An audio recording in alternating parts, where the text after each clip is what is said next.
1 Kings chapter 13.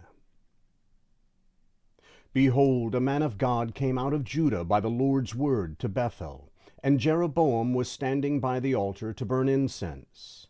He cried against the altar by the Lord's word and said, Altar, altar! The Lord says, Behold, a son will be born to David's house, Josiah by name.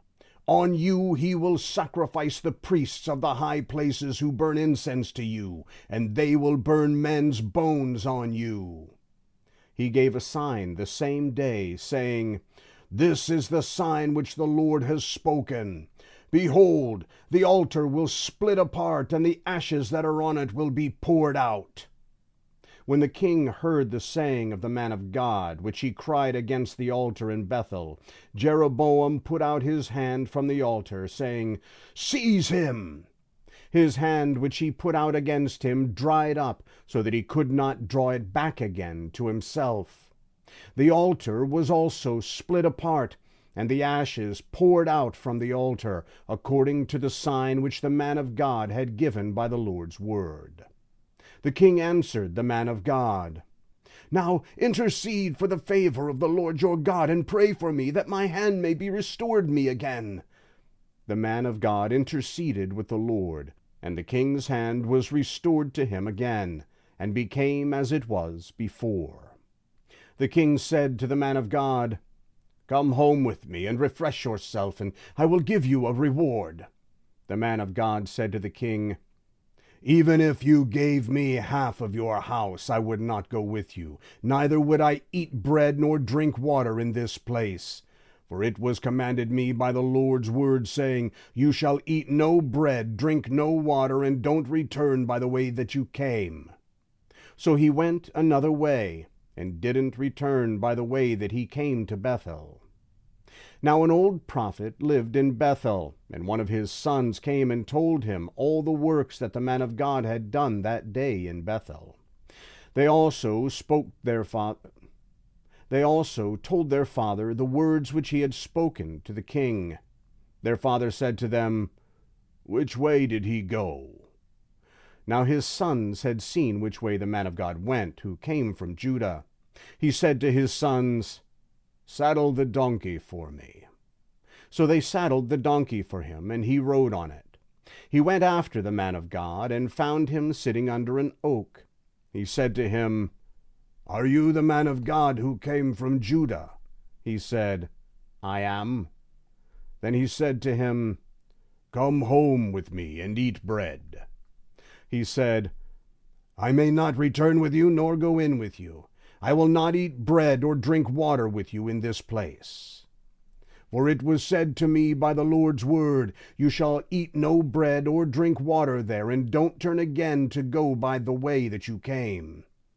He said to him, I also am a prophet, as you are. And an angel spoke to me by the Lord's word, saying, Bring him back with you into your house, that he may eat bread and drink water. He lied to him. So he went back with him, ate bread in his house, and drank water. As they sat at the table, the Lord's word came to the prophet who brought him back, and he cried out to the man of God who came from Judah, saying, The Lord says, Because you have been disobedient to the Lord's word, and have not kept the commandment which the Lord your God commanded you, but came back and have eaten bread and drank water in the place of which he said to you, Eat no bread and drink no water, your body will not come to the tomb of your fathers.